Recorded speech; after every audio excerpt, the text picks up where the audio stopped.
Hola amigos, les tengo buenas noticias, la segunda temporada de Solo Farming por fin ha comenzado, y sí, tardó, pero llegó. Tal como vimos en la temporada anterior, pasaron demasiadas cosas como para resumirlas en 2 líneas, sobre todo cuando Sejun estaba a punto de marcharse para lidiar con el enorme problema que representaban las ranas joya. La nueva temporada arranca directamente con Aileen, la dragona, quien en ese preciso momento se ve completamente desanimada, confundida y con el miedo a flor de piel, con esa cara clásica de «esto no debió pasar». Atrapada por la ansiedad, murmura en voz baja para sí misma, pensando que, lo mire por donde lo mire, haber enviado a Sejun al piso 67 probablemente fue una mala idea a nivel en que estaba pensando. No deja de preguntarse cuánto tiempo puede aguantar un simple agricultor de la torre frente a una invasión de langostas que claramente no vinieron a negociar. En ese instante, sus ojos se detienen en el cristal colocado frente a ella.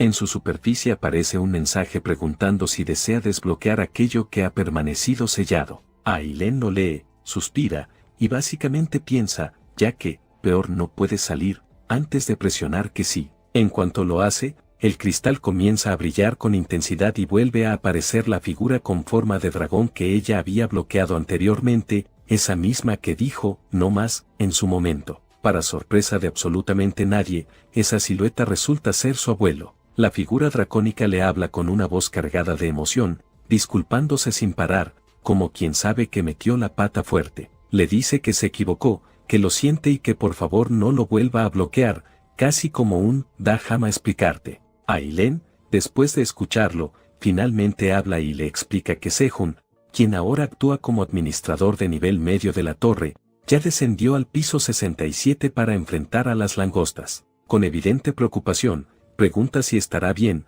porque la verdad no pinta fácil. Reconoce que, aunque ella sea la administradora de la torre, no puede ayudarlo directamente, y se pregunta si no tomó la peor decisión posible. Su abuelo la escucha con calma, sin interrumpir, y luego responde con una tranquilidad que da rabia. Le dice que no se preocupe, que ese humano entró por su cuenta a la Torre Negra, sobrevivió en el piso 99 sin nada más que su propio cuerpo, convirtió enemigos en aliados como si fuera rutina y creció a una velocidad absurda, literalmente modo protagonista activado. Además, le recuerda que Sejun es el agente del dragón negro, elegido por ella misma, y le asegura con total confianza que Park Sejun va a estar bien, en plan, confía. La escena cambia directamente a Sejun y a todo su equipo, que están luchando sin descanso en el piso 67. Para no morir intoxicados, todos mastican cebollas verdes mientras siguen atacando, porque aquí no hay tiempo para pausas elegantes. En medio del combate, Teo dice algo mientras come, y Sejun le responde con un gesto claro de aprobación, como diciendo, bien pensado, sigue así. Al mismo tiempo, la princesa coneja también está en modo guerra total. Mientras elimina langostas una tras otra, grita que las langostas rojas están evolucionando a langostas púrpuras, lo que básicamente significa que el problema pasó de grave a, esto se salió de control. Acto seguido, dispara un cañón de agua cargado de energía que arrasa con los enemigos, empujándolos y limpiando una enorme zona de un solo golpe. Justo entonces, una notificación del sistema aparece frente a Sejun, indicando que el guardián Bayou ha detenido a una langosta púrpura y que Sejun recibe el 50% de la experiencia obtenida. Inmediatamente después, otra notificación informa que el guardián Teo derrotó a otra langosta púrpura, y nuevamente Sejun obtiene la mitad de la experiencia. Al leer esto, Sejun sonríe con satisfacción y piensa que esto puede ser una oportunidad brutal para subir de nivel, de esas que no se ven todos los días. El combate continúa sin tregua. Sejun lanza el arma que tiene en la mano y elimina a varias langostas al instante. A su lado, Ching aparece cargando un enorme tronco y aplastando enemigos como si estuviera limpiando el patio. Sin embargo, varias langostas surgen de repente por la espalda de Sejun y se lanzan hacia él. Desde lejos, Teo se da cuenta y grita que es peligroso y que el presidente Park está en problemas. Pero justo cuando parece que Sejun está en aprietos, las langostas se detienen en seco al ver cómo llamas brotan de su cuerpo. Sejun activa el fuego, se ríe y comenta que estaban justo detrás de él, como quien dice, error de principiante. Al liberar completamente las llamas, todos los enemigos cercanos quedan envueltos y reducidos a cenizas en segundos. El silencio que sigue es absoluto. Luego, Sejun explica con total tranquilidad que Flammy le había lanzado una llama de protección antes de venir. Ching, completamente emocionado, grita que su papá es increíblemente fuerte, mientras la princesa coneja comenta que si el dragón negro hubiera existido en el reino del lazo rojo, la historia habría sido otra muy distinta. Aún así, al observar el enjambre interminable frente a ellos, Sejun se pone serio y admite que el número de enemigos sigue siendo ridículamente alto. Las langostas cubren toda el área como una nube viva. Teo, con evidente asco, dice que esto es repugnante y que probablemente se queden sin cebollas verdes antes de acabar con todas. El cansancio se nota en todos. Ching sigue atacando, pero ya no con la misma energía. Viendo esto, Sejun murmura que todos están llegando a su límite y piensa que si Ayoune, la líder de la Asociación de Magos, estuviera allí, la situación sería mucho más manejable. Y justo entonces, como cuando se te prende el bombillo, una idea le cruza la mente. Sin perder tiempo, invoca una llave y dice que simplemente pueden traerla. Al activarla, aparece una notificación anunciando la invocación de una prisión de subespacio y una enorme puerta se materializa frente a ellos. Sejun golpea con fuerza y llama a Ayoune. Ella sale sorprendida, diciendo que estaba a punto de terminar una mejora, pero al sentir el aire tóxico pregunta qué está pasando aquí. Cuando alza la vista y ve el enjambre de langostas púrpuras, se queda helada. Sin dudarlo, saca su bastón, reúne poder y desata un torrente de rayos, declarando que todos morirán bajo su relámpago. El cielo se llena de descargas eléctricas que eliminan cantidades absurdas de enemigos, y abajo todos celebran como si fuera final de jefe. Entonces aparece una nueva notificación, la misión se actualiza. Ahora deben exterminar a las langostas púrpuras del piso 67, con una recompensa enorme, pero con la condición de que no pueden irse hasta completar la tarea. Sejun revisa los números y casi no se lo cree cuando ve que aún quedan 7.000 millones de langostas. Ayoune intenta tranquilizarlo explicando que, al reducir su número, volverán a ser rojas y más fáciles de eliminar. Sin embargo, de repente ella comienza a toser. Teo corre a ayudarla, le da cebollas verdes y explica que se intoxicó con el veneno. Antes de que Ayoune pueda decir algo, Teo la interrumpe elogiando su magia y diciendo lo feliz que está de tenerla de su lado, lo que la deja visiblemente avergonzada. El conejo negro informa que ya no detecta enemigos cerca, y Sejun, aliviado, propone descansar dentro del subespacio. Al entrar, todos quedan sorprendidos por lo bien acondicionado que está el lugar. Sejun felicita a Ayoune, quien responde con modestia. Mientras descansan, Sejun nota que Ching está comiendo algo. Al preguntarle, Ching le muestra una langosta alcanzada por un rayo y dice que está deliciosa. Sejun se queda en shock, pero al olerla recuerda que las langostas saben como pollo. Deciden asarlas, el aroma llena la habitación y aparecen notificaciones del sistema anunciando nuevos logros y efectos. Todos prueban la comida, y Sejun confirma que sabe increíble, como pollo asado eléctrico. Fuera del subespacio, unas criaturas con forma de rana discuten entre ellas, sin ponerse de acuerdo sobre qué hacer. Después de ingresar a la prisión, todos terminan de comer y se recuestan para descansar. Sejun y el resto caen rápidamente en un sueño profundo, de esos en los que uno se duerme tan rápido que ni recuerda en qué posición quedó. En medio de la noche, Teo abre la reja de la puerta y sale al exterior. Mientras se frota un ojo, murmura que ha comido demasiado y que su estómago está tan inflado que siente que podría rodar como una pelota si se acuesta de lado. Dormir así es imposible, así que decide caminar un poco, convencido de que esa es una gran idea a las 3 de la madrugada. Justo en ese momento, una sombra aparece por detrás, le tapa la boca con un paño y, al instante siguiente, comienza a hundirle la cabeza en el agua sin ninguna explicación previa, como si se tratara de una bienvenida extremadamente agresiva. Teo entra en pánico absoluto, pensando que esta noche definitivamente no estaba en su lista de cosas por vivir, e intenta gritar preguntando quién es su atacante. Poco a poco, la figura se vuelve visible, es una rana. Sí, una rana, porque claramente eso no podía ponerse más raro. Mientras lo presiona contra el agua, la rana le habla llena de ira, acusándolo de haber liberado a esos insectos en el pantano y afirmando que, por culpa de ellos, muchos de sus compañeros han muerto. Teo, completamente confundido y con la cara medio sumergida, intenta responder que no entiende absolutamente nada de lo que está diciendo, porque claramente salir a caminar después de cenar no incluía ser juzgado por un crimen ambiental. Sus palabras solo logran enfurecer más a la rana, que declara que empezarán con él y luego acabarán con todos sus compañeros, como si ya tuviera un plan perfectamente organizado para la noche. Al escuchar eso, Teo entra en modo supervivencia total y, desesperado, les pide que se detengan, explicando que no es la persona que creen y que en realidad es un comerciante errante de nivel intermedio de la torre, básicamente alguien cuyo trabajo principal es vender cosas, no liberar insectos asesinos. Una segunda rana interviene, dudando seriamente de que un comerciante errante se adentrara tan profundamente en el pantano, y lo acusa de mentir con una seguridad digna de alguien que ya decidió que Teo es culpable. Sin embargo, otra rana más sensata les pide que esperen y revisen primero, porque tal vez golpear primero y preguntar después no siempre es la mejor estrategia. Al notar el colgante de comerciante que Teo lleva en el cuello, confirma que dice la verdad, ya que el emblema es auténtico. Tras esta comprobación, la rana que lo estaba ahogando lo suelta y se aparta, como si nada hubiera pasado, mientras Teo intenta recuperar el aire y procesar el hecho de que casi muere por salir a dar un paseo digestivo. Entonces surge otra duda: ¿qué motivo tendría un comerciante para venir al pantano de Navia?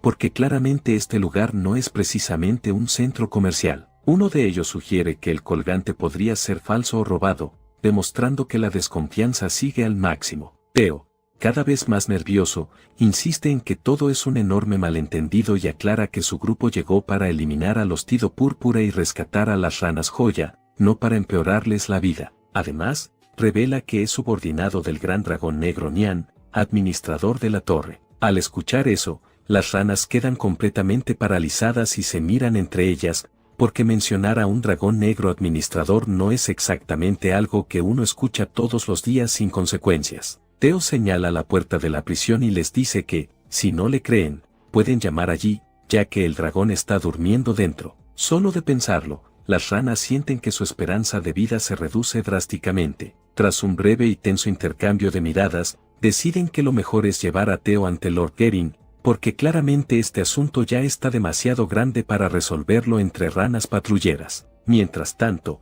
Sejun sigue durmiendo tranquilamente, ajeno a que uno de sus compañeros está siendo secuestrado por anfibios armados con acusaciones. A mitad del trayecto, Teo no deja de suplicar que lo suelten, repitiendo una y otra vez que es un comerciante intermedio, como si eso fuera una contraseña mágica. Debido a sus constantes gritos, avanzan un poco más y finalmente lo dejan en el suelo, probablemente más por cansancio que por compasión. Le retiran el paño del rostro y una de las ranas se disculpa, explicando que han perdido a muchos compañeros y por eso reaccionaron así. Al mirarlos con atención, Teo se da cuenta de que son ranas joya y se enfurece de inmediato, gritando que lleva todo ese tiempo diciendo que vinieron a salvarlas y aún así lo trataron como si fuera el villano principal. Reclama lo difícil que es combatir al hostido, porque claramente nadie pelea contra insectos venenosos por diversión. Su voz resuena con fuerza y, de pronto, burbujas comienzan a emerger del agua, como si el pantano mismo estuviera reaccionando al drama.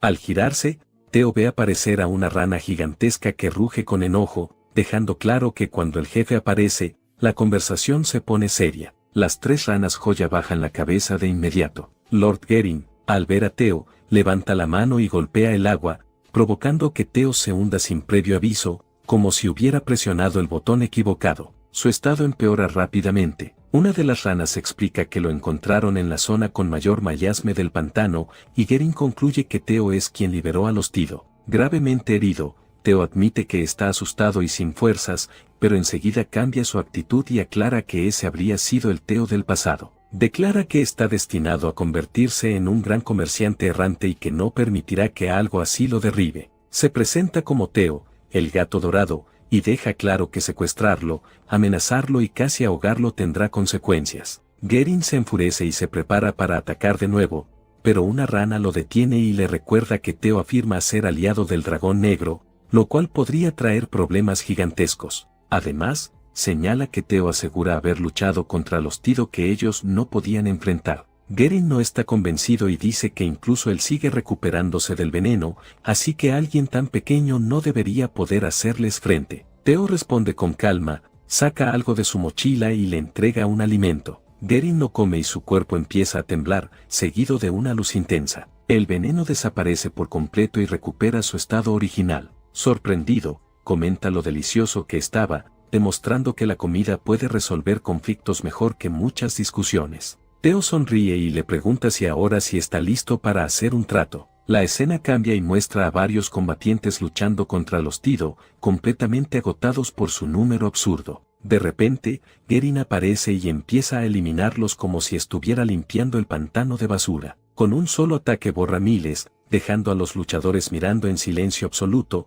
tratando de procesar lo que están viendo. Garen devora a los Tido con entusiasmo creciente, eliminando miles en segundos. Al darse cuenta de que 10.000 han sido erradicados, uno de los combatientes le pregunta quién es. Garen se presenta como el rey de las ranas joya y señor del pantano de Navia, con una presencia que deja claro por qué nadie discute con él. Desde atrás, Teo también se presenta, diciendo que es subordinado del gran Tony, el gato dorado, y que acaban de firmar un contrato, como si todo esto fuera una transacción comercial perfectamente normal. Las ranas quedan impactadas, pero reconocen que todo salió bien y que Garen fue salvado. Teo le indica a Garen que continúe, y este vuelve a exterminar a los Tido sin perder tiempo. Mientras tanto, Sejun y los demás despiertan y buscan a Teo. Al no encontrarlo, entran en pánico y Sejun decide salir a buscarlo de inmediato. Abre la puerta y todos adoptan posiciones de combate, pero quedan completamente confundidos al ver que no hay ni una sola langosta púrpura. Nada, cero. El lugar está demasiado tranquilo para su gusto. Tras revisar el área, Sejun concluye que la zona es completamente segura. De pronto, el conejo negro percibe algo acercándose y avisa al grupo. Sejun, sorprendido, pregunta qué es lo que viene y ordena prepararse otra vez, porque claramente la tranquilidad nunca dura. En ese momento, Garen cae con fuerza en el agua, provocando una salpicadura tan brutal que casi los manda de vuelta a la prisión. Cuando todo se calma, ven a Teo sentado sobre la enorme rana, sonriendo como si esto fuera lo más normal del mundo. Teo les pregunta qué están esperando. Sejun, atónito, le pregunta si está bien. Teo responde que sí y presenta a Garen como su compañero, explicando que gracias a él derrotaron a una enorme cantidad de langostas púrpuras. Garen también agradece la comida que le permitió luchar de nuevo. Sejun, confundido, pregunta si eso significa que estas ranas son distintas a las del piso 75. Ayoune aclara que son ranas joya y que ese es exactamente el objetivo que están protegiendo, ya que Garen es su rey. Tras escuchar todo eso, Sejun sonríe con tranquilidad y le dice al grupo que ya es hora de volver al interior. Sin embargo, en cuanto dirige la mirada hacia el enorme cuerpo de Garen, frunce ligeramente el ceño y comenta que hay un pequeño problema: la puerta es demasiado estrecha para alguien de ese tamaño. Básicamente, la invitación está hecha, pero la arquitectura no acompaña. Garen, lejos de molestarse, suelta una sonrisa confiada y responde que no hay razón para preocuparse. Acto seguido, su cuerpo comienza a emitir un resplandor intenso. Una luz tan fuerte inunda el lugar que a todos les cuesta mantener los ojos abiertos, como si alguien hubiera encendido un reflector directo a la cara. En el instante siguiente, cuando la luz se disipa, el gigantesco rey rana ya no lo es tanto. Su tamaño se reduce drásticamente, quedando en una versión mucho más compacta y manejable. Al ver esto, Teo abre los ojos de par en par y exclama, completamente sorprendido, que incluso puede cambiar de tamaño. Garen responde con naturalidad que eso no es nada especial, como si encogerse y agrandarse fuera una habilidad básica que cualquiera debería tener. Sejun, viendo que el problema de espacio ha sido resuelto de la forma más simple posible, asiente y les indica que ahora sí pueden entrar sin inconvenientes. Un momento después, la escena cambia ligeramente. Teo está dentro, comiendo tranquilamente, cuando Ayoune se le acerca visiblemente molesta y le reclama si tiene idea de lo preocupados que estuvieron cuando desapareció sin avisar. Teo, sin dejar de masticar, sonríe con calma y responde que está bien, que no le pasó nada grave, aunque aclara, con total descaro, que tampoco es como si casi hubiera sido secuestrado por ranas armadas. Técnicamente no cuenta, según él. Mientras tanto, Sejun está concentrado cocinando. En cuanto termina, anuncia con entusiasmo que la comida está lista. De inmediato, todos se acercan con curiosidad. Sejun reparte el plato y el grupo comienza a comer. Mientras prueban la comida, una de las ranas comenta que está increíblemente buena y que la cebolla verde en particular tiene un sabor excepcional. Sin embargo, justo después baja un poco el ánimo y dice que es una lástima, porque aunque es necesario eliminar a todos esos insectos, eso significa que ya no podrán seguir disfrutando de ese plato tan delicioso. Al notar su decepción, Sejun sonríe y les dice que hay algo que aún no les ha contado y que quiere mostrarles. Dicho esto, se dirige hacia una puerta cercana y explica que le pidió a Ayoune que creara un espacio especial. En cuanto abre la puerta, el interior revela una enorme cantidad de langostas congeladas, organizadas dentro de un almacén helado, básicamente una despensa a escala exagerada. Todos entran, pero en cuanto Gerin cruza el umbral, su expresión cambia y comenta que empieza a sentirse sonoliento, como si el frío le estuviera dando ganas de hibernar ahí mismo. Sejun ríe levemente y explica que parece que aún no está familiarizado con el almacenamiento congelado.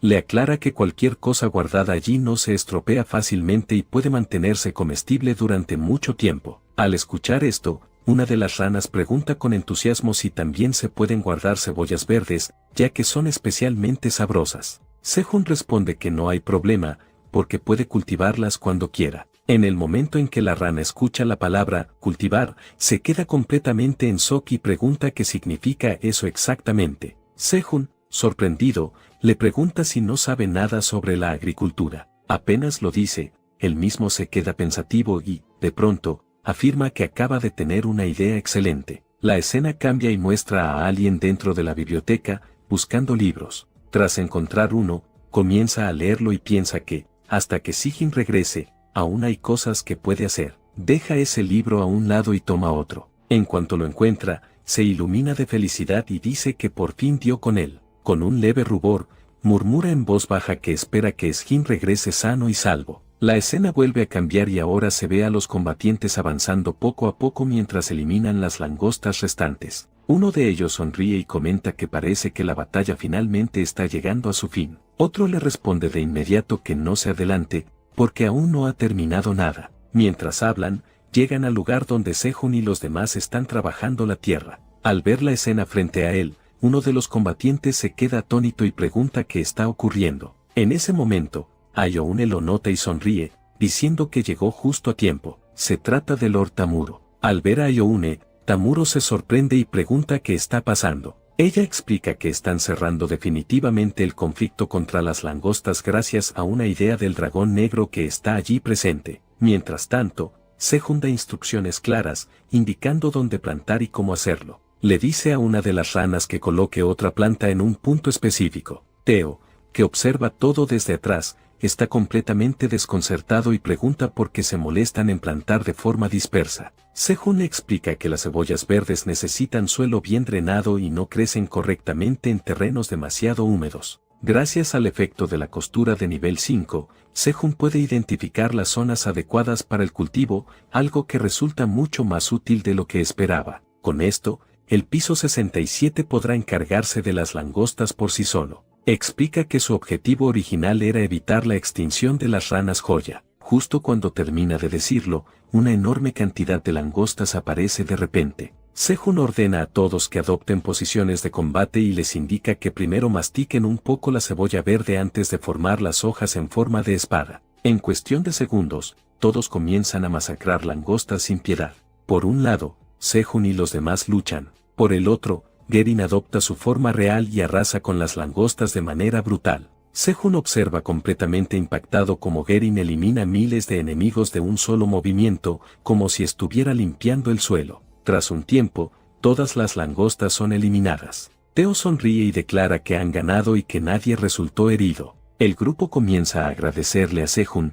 y mientras se le escucha, aparece una notificación informándole que ha alcanzado el nivel 50. Al leerla, se llena de alegría. En ese momento, Tamuro se acerca y admite que carga con mucha responsabilidad por lo ocurrido. Explica que Terek fue quien planeó alimentar a las langostas y que él aceptó recompensas sin sospechar nada. Intenta entregarle un objeto a Sejun, pero este se niega y le dice que lo use para restaurar el piso 67. Tras eso, se preparan para teletransportarse. En pocos segundos, llegan al piso 99. Tamuro y una de las ranas les agradecen una vez más antes de que el grupo desaparezca. Al llegar al piso 99, Sejun respira profundamente y comenta que hacía mucho tiempo que no disfrutaba de un aire tan limpio. Sus compañeros se alegran al verlo y lo reciben con entusiasmo. Sejun les pregunta si todos están bien y nota que los conejos bebés han crecido rápidamente. De pronto, una voz se escucha detrás, comentando que así es el piso 99. Teo se sorprende y pregunta si Gerin realmente los acompañó hasta allí. Luego, Sejun se dirige a los campos y confirma que están en excelente estado. Un conejo explica que los habitantes de la aldea Greenayer ayudaron con el trabajo antes de partir nuevamente como comerciantes errantes. Otro conejo invita a Sejun a ver algo que han preparado. Lo guía hasta su cueva, y al abrir la puerta, Sejun queda impactado al ver escaleras construidas en el interior. Mientras desciende, bromea diciendo que espera que no lleguen hasta el fondo del mundo. Al llegar abajo, felicita al conejo por el excelente trabajo. En ese momento, recibe un mensaje de alguien preguntando cuándo regresó. Sejun responde con una sonrisa y ella le dice que tiene algo para darle. Al leerlo, Sejun se sorprende, pero antes de entender más, su cuerpo comienza a brillar intensamente. Todos quedan impactados cuando aparece la notificación final. Su cuerpo nunca se romperá. Sejun ha obtenido la nueva habilidad Cuerpo Irrompible. Con esta habilidad, ningún daño podrá alcanzarlo jamás. El cuerpo de Sejun se había vuelto prácticamente indestructible,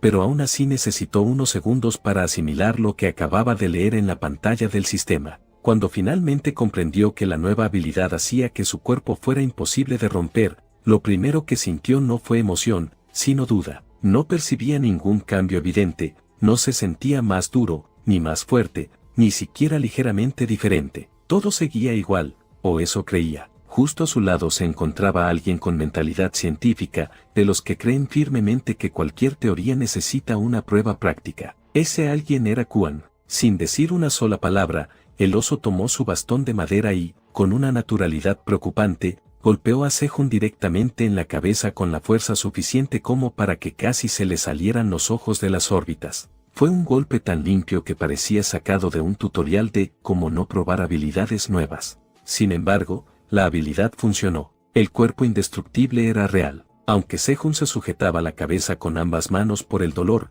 la realidad era simple. Si no hubiera tenido esa protección, ahora mismo no tendría cabeza que agarrar. Kuan, lejos de preocuparse, se mostró emocionado por haber confirmado que su papá ahora era fuerte de verdad.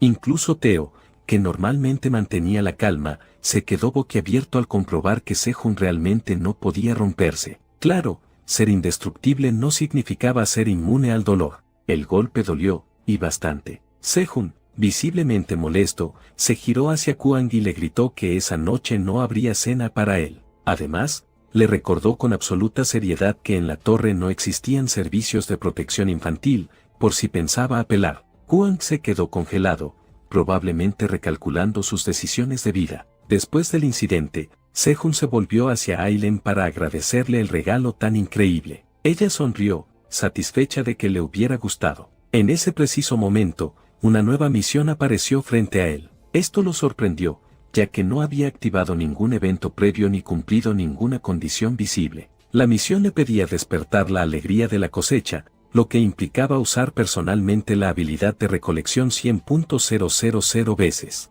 La recompensa incluía el desbloqueo del nivel 51, 50.000 monedas de la torre y la mejora de todas sus habilidades laborales. Las recompensas eran absurdamente buenas, pero el requisito era igual de absurdo. Sin entró en pánico apenas escuchó la cifra, mientras los demás observaban la pantalla sin entender realmente la magnitud del número. Excepto Teo, nadie tenía una idea clara de lo que significaba llegar a 100.000 usos. Era de esos números que parecen pequeños hasta que intentas hacerlos. Mientras tanto, en el palacio del piso 55, el comerciante cerdo Codicia estaba sentado en su oficina, contemplando su propio retrato con una expresión digna de alguien que definitivamente se buscaba a sí mismo en el espejo más de lo necesario. Uno de sus subordinados llamó a la puerta con urgencia, y Codicia le permitió entrar. El subordinado informó que la sede central de la Asociación de Comerciantes Errantes había enviado una citación formal, y que el asunto era grave.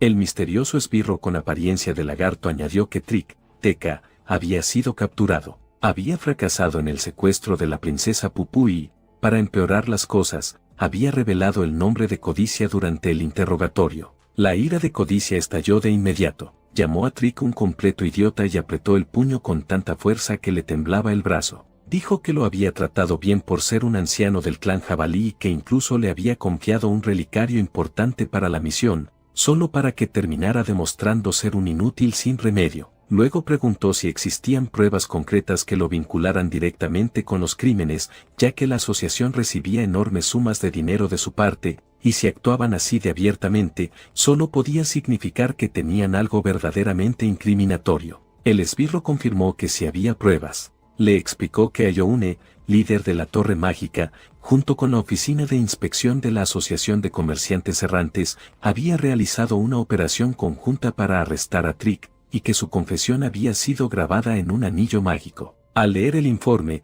incluyendo la confesión sobre cómo alimentaban a las langostas del piso 67 para apoderarse del lugar, Codicia se quedó completamente en silencio. Despidió a su subordinado y comprendió que solo una persona podía salvarlo ahora. Se dirigió hacia su retrato, pensando que nunca imaginó que la situación llegaría tan lejos. Decidió que, ya que la asociación no había citado, tendría que presentarse en persona. Luego se acercó a una estantería y extrajo ligeramente un libro especial que en realidad funcionaba como una palanca secreta. La estantería se desplazó, revelando un pasadizo oculto. Codicia descendió por unas escaleras hasta llegar a una puerta cerrada con un gran lazo. Al abrirla, entró en una sala del tesoro donde, en el centro, se alzaba la estatua de un dragón blanco. Ignorando por completo el oro a su alrededor, se acercó a la estatua, que comenzó a hablar. Codicia se arrodilló con respeto, llamándolo Gran Dragón Blanco, dejando claro que ambos conspiraban contra la torre. Ajeno a todo esto,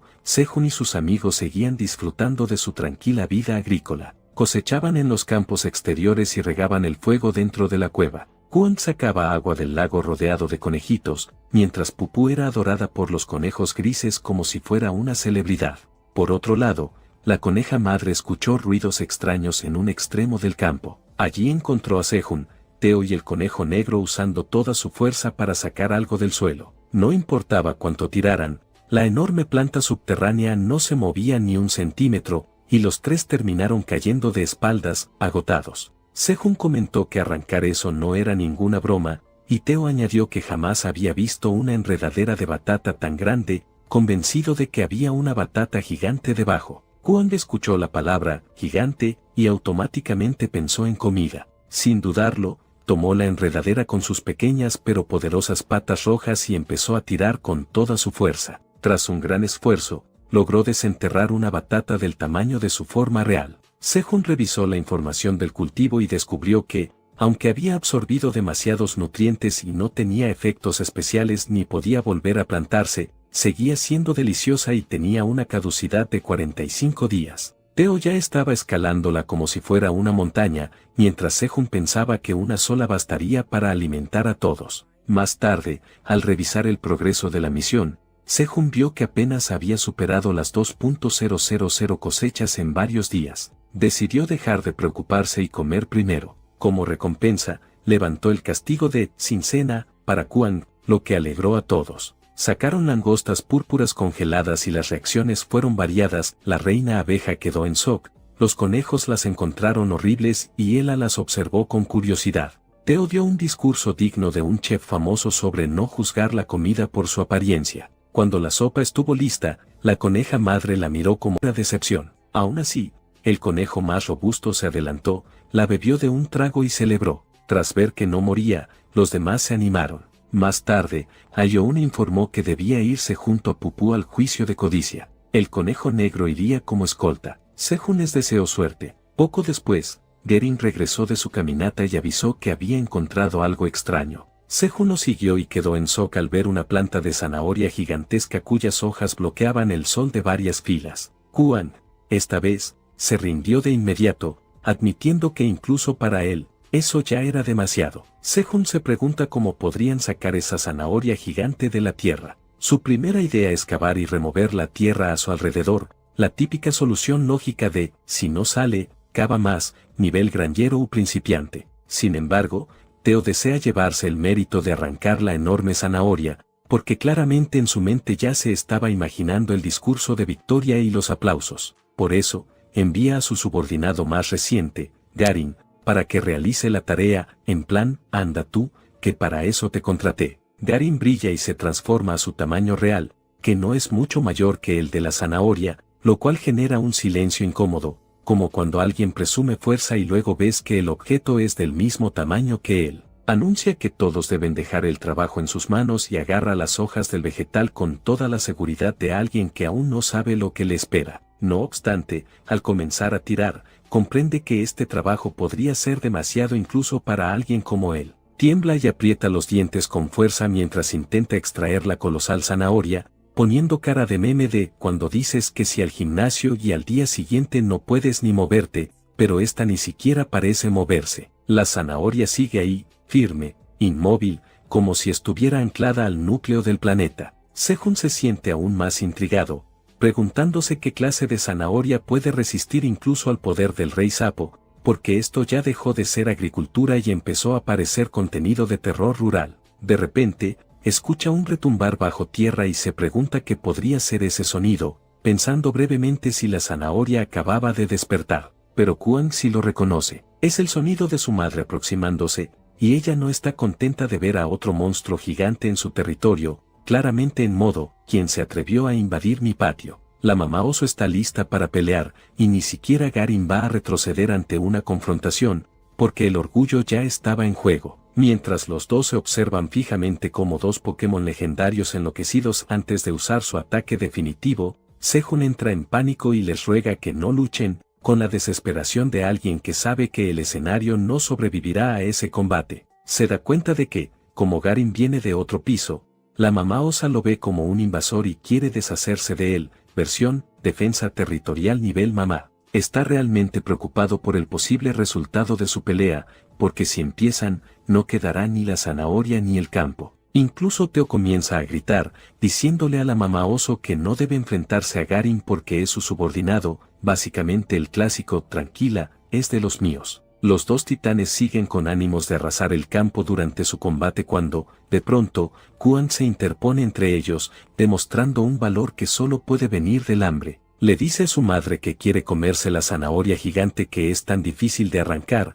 porque para Kuang el problema nunca fue el conflicto, sino la comida. La mamá oso dirige una mirada a la descomunal zanahoria y luego a Garin, quien permanece en silencio después de su fracaso, con expresión de «yo creí que podía». Sejun vislumbra finalmente una solución y les pregunta a los dos gigantes si podrían unir sus fuerzas para extraer la zanahoria, proponiendo el clásico trabajo en equipo, que curiosamente siempre aparece cuando todo está a punto de explotar. La mamá osa y Garin se miran entre sí y deciden que pueden colaborar por comida, porque nada une más que un objetivo comestible. Combinan su fuerza y comienzan a tirar de la zanahoria al unísono, como si estuvieran en una competencia absurda de fuerza agrícola. El suelo empieza a temblar y a agrietarse debido a su poder, y Sejun pierde el equilibrio a causa de ello, preguntándose en qué momento una zanahoria se convirtió en un arma sísmica. Se pregunta qué tan grande debe ser una zanahoria para provocar semejante terremoto, porque esto ya no entraba en ningún manual de cultivo.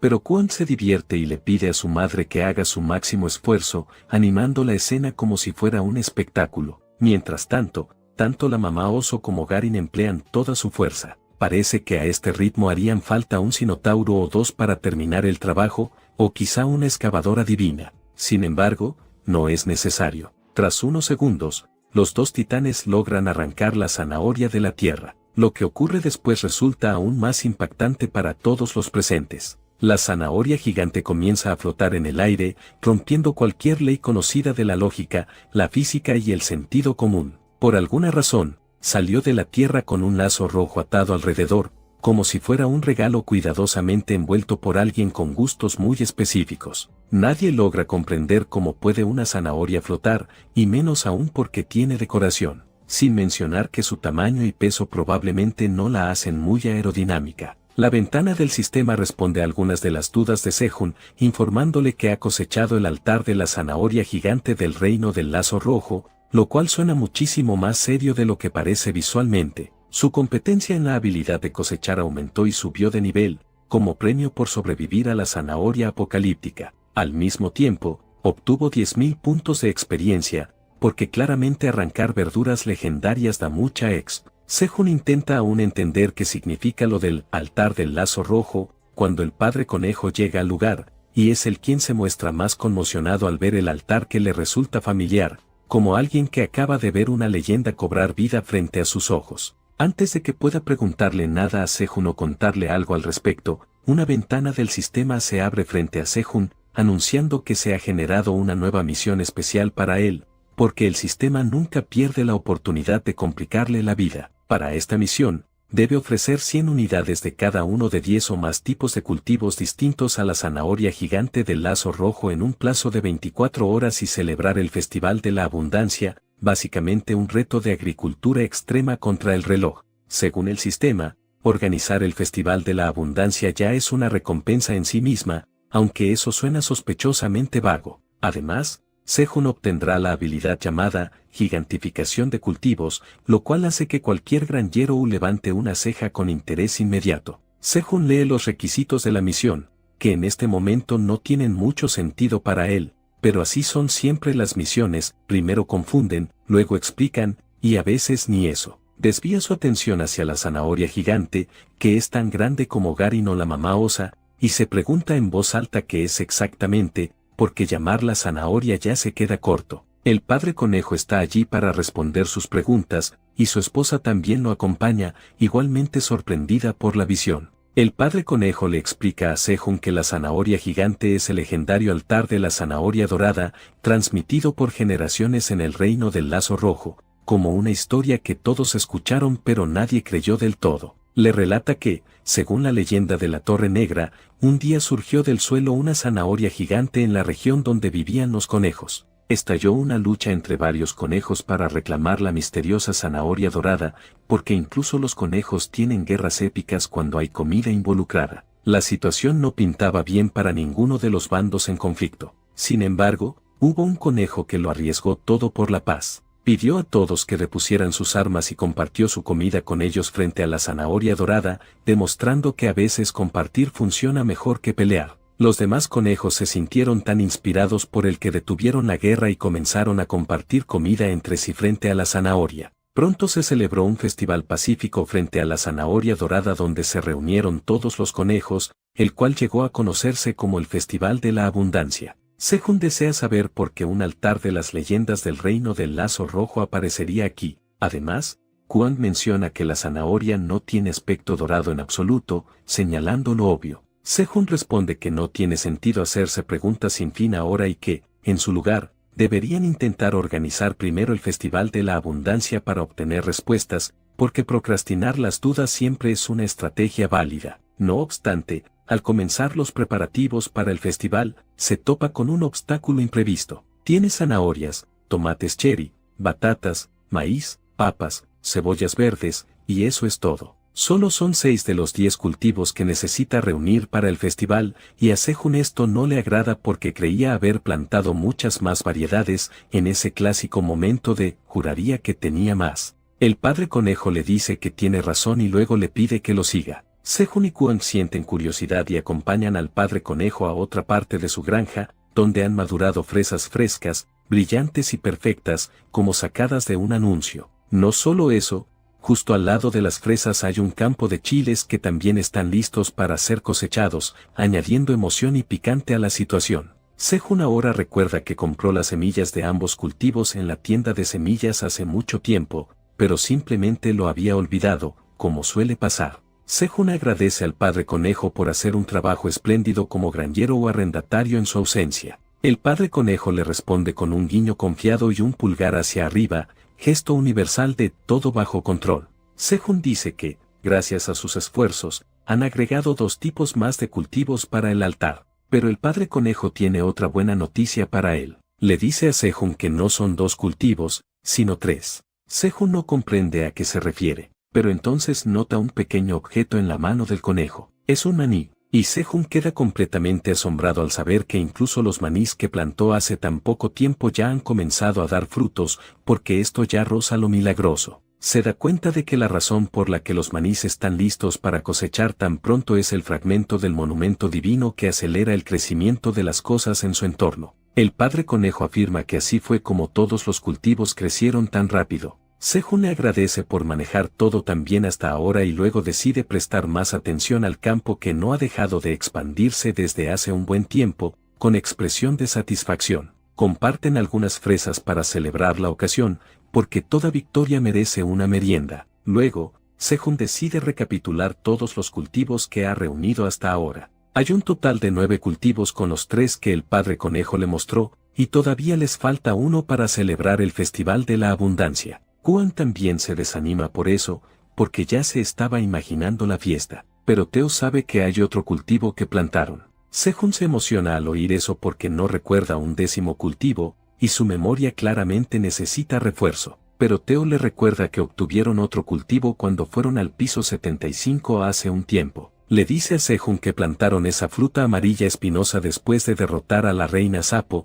como recompensa épica. Juan recuerda inmediatamente la fruta y su sabor, pero se equivoca al recordar su nombre, llamándola pinacornio, lo cual provoca confusión. Sehun lo corrige, diciendo que es piña, y luego le dice a Teo que eso podría no ser la solución a su problema. Argumenta que no pudieron plantar demasiadas piñas en primer lugar y, como las plantaron hace poco, puede que no haya ni 10, y mucho menos 100. Cree que para cuando consigan 100 piñas listas para el festival, todo lo demás se habrá podrido, lo cual sería un desastre total. Además, falta mucho tiempo para que la tienda de semillas reabra. Sehun decide que pensar en el problema no lo resolverá. Decide cosechar una gran cantidad mientras tanto para asegurarse de estar listos para el Festival de la Abundancia cuando llegue el momento, adoptando la filosofía de hacer algo es mejor que nada. Al mismo tiempo, en el Tribunal Central de la Asociación de Mercaderes Errantes, el juicio de Grid está por comenzar. El juez Bu enumera los cargos presentados contra el terrateniente Cerdo,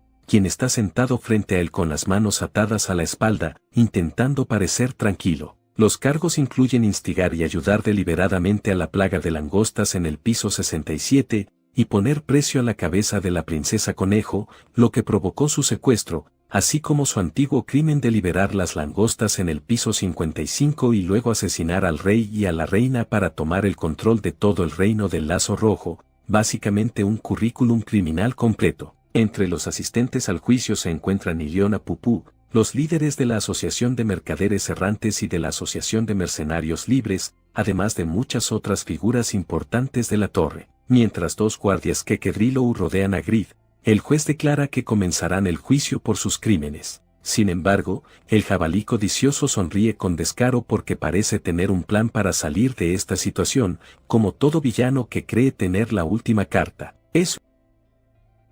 En el piso 99, Sehun cosecha las fresas que han madurado recientemente. Al recoger una, la ventana del sistema aparece, revelando su particularidad, como esos anuncios emergentes que nadie pidió pero igual lees. La fresa en su mano se llama fresa de la suerte y posee todos los atributos habituales de los cultivos de la torre, es deliciosa, nutritiva y, gracias al nivel mejorado de las habilidades de Sehun, su sabor y efectividad se han potenciado, básicamente una fresa premium edición limitada. En cuanto a sus efectos, hace exactamente lo que su nombre indica, aumenta la suerte de quien la consume durante 1 hora, el equivalente agrícola a decir, hoy sí es mi día. Se trata de un cultivo de grado C con una vida útil de 90 días, más estable que muchos yogures del supermercado. Sehun se siente satisfecho por haber obtenido una nueva cosecha, pero para entonces ya está tan acostumbrado a ver habilidades únicas en sus plantas que ni siquiera reacciona ante las fresas de la suerte, porque cuando todo es especial, nada es especial. Los conejos Grangerous también lo ayudan en la recolección, trabajando con más disciplina que un grupo de estudiantes en semana de exámenes, por lo que Sehun decide dejar el resto a su cargo para atender otro asunto. Se dirige al campo contiguo al de las fresas, donde los chiles ya están listos para ser cosechados. Sehun toma un chile que ocupa toda su mano, un chile que claramente no viene con advertencia visible. Al arrancarlo, la ventana del sistema muestra sus habilidades especiales. Es un chile tranquilizador, y consumirlo puede calmar la mente de una persona durante 1 hora. La combinación de chile y tranquilizador resulta opuesta, como decir, café para dormir, pero claro, esto es ficción y aquí todo es posible. También es un cultivo de grado C, con la misma vida útil de 90 días que las fresas, porque el sistema ama la consistencia. A Sehun le complace simplemente el hecho de haber añadido chiles a su catálogo, pues por fin podrá darle picante y especias a su comida, porque comer sin condimentos es solo sobrevivir, no vivir. Sin embargo, al girarse, descubre que alguien más está a punto de incorporar ese picante a su vida, Kwon, cuya curiosidad le costará caro, aunque todavía no lo sabe, como cuando alguien dice que tan picante puede ser. En cuanto Sejun ve que Kwon intenta morder un chile, corre para advertirle, activando el modo no a máxima velocidad. Teo observa todo con curiosidad desde la distancia, preguntándose qué es ese alboroto, como quien ve un drama ajeno mientras come palomitas imaginarias. No obstante, Sejun llega demasiado tarde, Kwon ya ha dado un becado. La primera reacción de su cuerpo es paralizarse, debido a una sensación que nunca antes había experimentado, su alma claramente abandonando el cuerpo por un segundo. Al instante siguiente, el osesno se convierte en un cachorro de dragón honorario, pues comienza a escupir fuego mientras grita y llora. Vaya, Kwon puede hacer waterbending y firebending al mismo tiempo, avatar aprobado. Sejun se apresura a consolarlo, aunque también está nervioso por no saber cómo actuar en esa situación, porque no hay tutorial para "amigo comió chile infernal". Kwon llora mientras intenta limpiarse la lengua y le suplica a Sejun que lo salve, arrepentido de todas sus decisiones de vida. Sejun le pide que aguante el ardor un rato, pues desaparecerá por sí solo en unos minutos,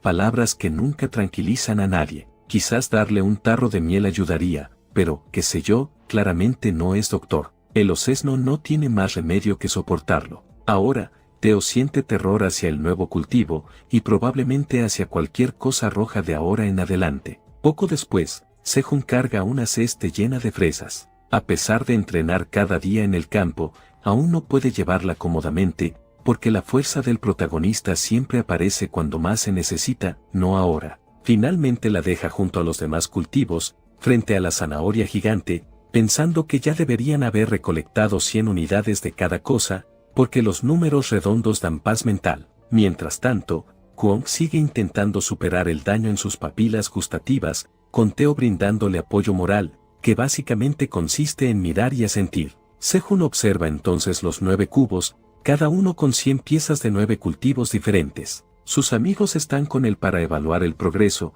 pero ninguno sabe cómo obtener el 10º cultivo que cumpla con los requisitos de la misión, ese típico objetivo final que siempre falta. En ese momento, Sejun ve aparecer la ventana del sistema para su misión anterior y descubre que ya ha cosechado más de 11.000 cultivos de los 100.000 que debe recolectar, progreso lento pero seguro, como ahorrar monedas. Se alegra de ir a buen ritmo, pero su atención vuelve a la misión inmediata, porque el sistema no perdona distracciones. Se pregunta qué hacer con el último cultivo, y Teo le dice que su única opción es conseguir piñas. Sejun recuerda que solo plantaron unas 20 y que, incluso según los estándares de la torre, no han tenido tiempo suficiente para crecer, básicamente bebés de piña. Aún así, en un acto de desesperación, va a comprobarlo y confirma lo que ya suponía: las piñas siguen verdes, aunque ya han comenzado a dar fruto. Decide probar suerte y cosechar una de todos modos, incluso usando su potenciador de crecimiento para acelerar el proceso, modo a ver si cuela. Pese a ello, el sistema considera la piña inmadura y le otorga una cantidad mínima de experiencia laboral. Un triste, inténtalo de nuevo. Ahora que Sejun ha confirmado que cosechar piñas no es una opción viable, se siente aún más tenso, preguntándose qué puede hacer en esa situación. Estrés nivel, examen sorpresa. Sabe que les queda poco tiempo para ofrendar el último cultivo y duda si podrá completar la misión a tiempo. De repente, a Teo se le ocurre una idea y le pregunta a Sejun por qué no ofrece los cultivos inmaduros a la zanahoria dorada, esa idea que suena lógica hasta que la dices en voz alta. Sejun le grita súbitamente, haciendo que el pobre gato se sobresalte y se asuste, claramente un salto de caricatura. Luego, empieza a generar un aura imponente, declarando que su orgullo como granjero de la torre no le permitirá rebajarse a ofrecer cosechas sin madurar. Discurso digno de tráiler épico. Teo y Kwon quedan impresionados por lo genial que se veía Sejun al decir eso, como si acabara de soltar una frase legendaria. Sin embargo, no puede mantener por mucho tiempo los puntos de aura que acaba de obtener. Vuelve a ponerse nervioso e inquieto mientras reflexiona si las cebollas verdes de hoja dura y las cebollas verdes desintoxicantes cuentan como una variedad o dos, porque el sistema ama los tecnicismos. Teo retira lo dicho sobre la actitud genial de Sejun, sin que esto le suponga ningún problema, cambio de opinión instantáneo. Sejun simplemente se rinde y comienza a rezar para que los cultivos le caigan del cielo, igual que yo cuando pido encontrar dinero sin trabajar. Claro que hay una gran diferencia entre nosotros, él es el protagonista de la historia, con una armadura de trama impresionante, y yo no, por eso, su deseo se cumple de inmediato, porque el guión no quiere. Las hormigas llegan y la hormiga original, Pasaki, empieza a rascarse como mi perro cuando tiene pulgas, y en lugar de pelo y pulgas, caen semillas, versión Torre Fantástica. Sejun se sorprende al verlas, pero antes de terminar de preguntar qué están haciendo, nota algo en el suelo. Las hormigas están soltando semillas de hormiga purificadas, y Sejun comprende que hasta las adorables hormigas quieren contribuir al PIB de la granja, economía colaborativa. Les pregunta si lo están ayudando a cumplir los requisitos del festival dándole esas semillas, y Pasaki baila feliz en señal de confirmación, claramente orgullosa. Las otras hormigas también empiezan a sacudirse con vigor para esparcir semillas por todas partes, como confeti improvisado. Sejun recoge un puñado de semillas de hormiga y se pregunta si también pueden considerarse un cultivo, duda razonable. El conejo padre piensa que, honestamente, vale la pena intentarlo, mentalidad de, el no ya lo tienes. Sejun agradece a las hormigas, diciéndoles que ahora hay definitivamente más de 100 semillas, y si se cuentan como cultivo, podrá completar la misión. Acaricia las hojas de las hormigas, que están muy contentas, mientras el conejo padre lo observa, aprobando en silencio. Con eso, Sejun toma un puñado de semillas de hormiga y también las ofrece a la zanahoria gigante. Ahora tiene 100 unidades de 10 tipos diferentes de cultivos, misión completa, check verde. Justo cuando termina de colocarlas, el conejo padre inicia los rituales para dar comienzo al Festival de la Abundancia, ya que es el único lo suficientemente mayor para conocerlos, rol de anciano desbloqueado. Junta sus manos en oración y declara que ofrece esos cultivos a la zanahoria dorada. Le pide que acepte su sinceridad y les conceda la bendición de la abundancia, tono solemne activado. En cuanto el conejo padre termina la oración, el altar de la zanahoria gigante comienza a brillar con intensidad.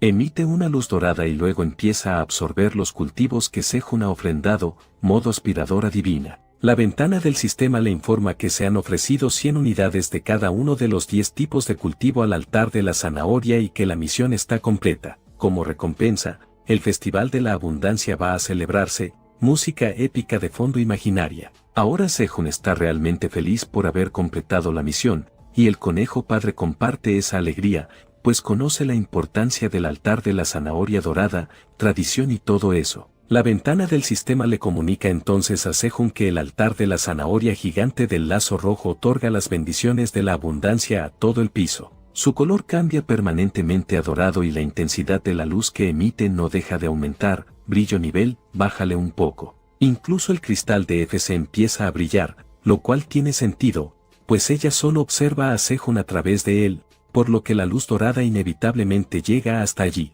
Ella se sobresalta al ver la luz dorada, ya que la energía que la acompaña le resulta extrañamente familiar, sensación de déjà vu. Al mismo tiempo, la luz dorada de la zanahoria gigante llega hasta el punto de teletransporte. Mientras los minotauros sienten curiosidad por la luz que están viendo, el rey minotauro parece reconocerla, activando recuerdos antiguos. Les ordena a todos que se preparen para partir, porque es hora de una expedición largamente esperada, mochila mental lista. Al mismo tiempo, en el tribunal de la Asociación de Mercaderes, la situación ha dado un giro impredecible, giro de telenovela. Ayoune grita incrédula al escuchar el veredicto, el juez ha declarado no culpable a Grid, y ella no lo puede aceptar, indignación total. Mientras tanto, el avaricioso mercader cerdo ríe con suficiencia, sabiendo que esta vez no irá a la cárcel, sonrisa de villano. Incluso Serat se presenta para testificar contra Grid, afirmando que todo el caso fue obra suya, pero al juez no le importan los testimonios, pues sabe que lo más importante para probar la culpabilidad de alguien son las evidencias y no tiene nada en contra de Grid, ley fría. Serat objeta, mostrándole el anillo mágico que ha registrado todo lo dicho por Tekka, y pregunta si eso no es la prueba clara que necesitan. Grid se une entonces a la conversación y afirma que el anillo es efectivamente una prueba concreta, pero solo de que Tar es el único culpable de todo, giro conveniente. Sonríe al decir que no tiene idea de por qué Tekka mencionó su nombre, y Zerat estalla, paciencia agotada. Lo llama mentiroso, diciendo que fue él quien lo instigó todo. Mientras, Trick suda en un rincón, literalmente el meme de «yo no fui». El juez se dirige a él para pedir su testimonio. Grit mira fijamente a Trick, quien se pone nervioso y, con lágrimas en los ojos, admite que fue su culpa. Dice que quería consolidar su puesto en el Consejo de Ancianos Jabalí, por lo que intentó incriminar a Grit para tomar su lugar, ambición clásica. Ayoune golpea la mesa con sus pequeñas manos, afirmando que ambos cerdos mienten. Dice que todos saben que los dos trabajan juntos, pero Grit decide involucrarla a ella en el lío. Alega que todo fue instigado por Ayoune, y la pequeña hámster se enfurece al ser acusada cuando en realidad era la víctima, furia comprimida. Ella, furiosa, pregunta ¿qué demonios está diciendo con esa boca tan fea? Frase directa al alma, y Grit responde que ella exageró las cosas para culparlo de algo en lo que ni siquiera estaba involucrado. Sonríe con suficiencia a Ayoune, quien se exaspera, presión arterial subiendo, y Pu le pide que se calme, porque Grit parece demasiado tranquilo para alguien en juicio, señal clara de problema. Ayoune se da cuenta de que han perdido esta batalla legal, pero no puede creer con qué facilidad Grit sale impune de todo, frustración máxima. Entretanto, el juez prepara su veredicto final y declara que, si bien no hay pruebas para condenar a Grit, tampoco las hay para demostrar que no estuvo relacionado con el caso de ninguna manera, fallo a medias. El juez desestima los cargos contra Grit por el secuestro de Ayoune y Piu-Pu, pero, hasta que se pruebe su inocencia, emite una orden de restricción en su contra, castigo mínimo. Con esto, el caso llega a su fin, pero la batalla entre el grupo de Ayoune y Grit apenas comienza, porque esto no termina aquí. Pero espera, la historia no termina aquí. Si este video te dejó con ganas de más, dale like ahora y suscríbete. No te pierdas la siguiente parte de esta increíble aventura. Déjanos en los comentarios qué fue lo que más te impactó y prometemos